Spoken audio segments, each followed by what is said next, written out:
এভারকেয়ার হাসপাতালে ভর্তি রয়েছেন বাংলাদেশের 3বারের প্রধানমন্ত্রী বেগম খালেদা জিয়া এবং বিএনপির চেয়ারপারসন তিনি। গতকালকেই তাকে 3 বাহিনীর প্রধান দেখে গেছেন এবং আজকে তাকে দেখতে আসছেন প্রধান উপদেষ্টা ডক্টর মোহাম্মদ ইউনূস। আমরা দেখতে পাচ্ছি একটি একটি করে অন্তর্বর্তীকালীন সরকারের প্রধান উপদেষ্টার যে গাড়ি রয়েছে সেটি প্রবেশ করছেন। এই মুহূর্তে আমরা দেখতে পাচ্ছি ডক্টর মোহাম্মদ ইউনূস প্রবেশ করছেন এভারকেয়ার হাসপাতালে।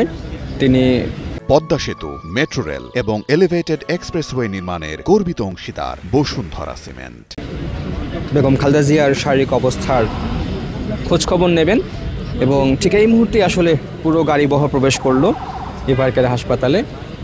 এর আগে আপনারা জানেন যে বিএনপির যত ঊর্ধ্বতন নেতাকর্মী রয়েছেন তারা আসছেন এখানে এবং তারা কিছুক্ষণ পরপরই জানাচ্ছেন এখানকার অবস্থা।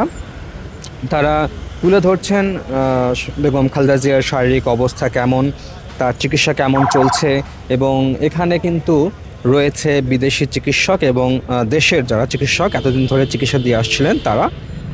এর আগে আমরা দেখেছি যে ডক্টররা কিন্তু প্রতিদিনই ব্রিফ করছেন এবং বেগম খালেদা জিয়ার শারীরিক যে অবস্থা সেটি আমাদের মাধ্যমে দেশবাসীকে জানানোর চেষ্টা করছেন।